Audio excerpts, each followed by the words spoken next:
देखो, मैं जब भी मिनिमम वेजेस से रिलेटेड कोई वीडियो डालता हूँ तो मुझे अक्सर कमेंट और डीएम आते हैं कि सर ये बातें तो सिर्फ पेपर्स पर है। रियलिटी में एम्प्लॉयर्स कभी भी मिनिमम वेजेस पे नहीं करते अपने एम्प्लॉयज को, और मैं इस बात से पूरी तरह से डिसअग्री नहीं करूंगा, क्योंकि अक्सर लेबर कोर्ट में ऐसे केसेस देखे जाते हैं जहां पर एम्प्लॉयज को तय किए हुए मिनिमम वेजेस से कम सैलरी पे की जाती है। लेकिन जब भी ऐसा केस लेबर कोर्ट में जाता है तो उस केस में एम्प्लॉयर को हैवी पेनल्टी देनी पड़ती है।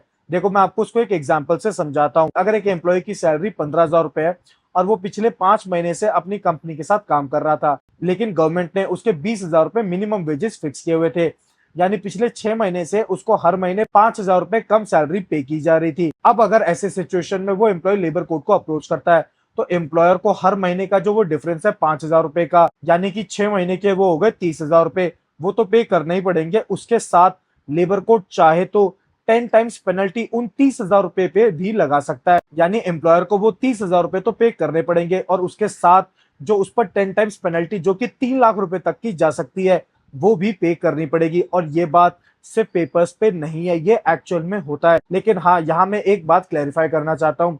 लॉ में ये जरूर लिखा है कि कोर्ट 10 टाइम्स पेनल्टी तक का ऑर्डर कर सकती है, लेकिन कोर्ट जनरली 10 टाइम्स की पेनल्टी नहीं लगाती। वो ज्यादातर 4 गुना या फिर 5 गुना तक की पेनल्टी इंपोज करती है, और एम्प्लॉयर को वो पैसा पे भी करना पड़ता है। तो अगर आप ऐसे ही और भी एम्प्लॉयमेंट रिलेटेड इन्फॉर्मेशन जानना चाहते हो, इस चैनल को जरूर फॉलो करना। Thank you.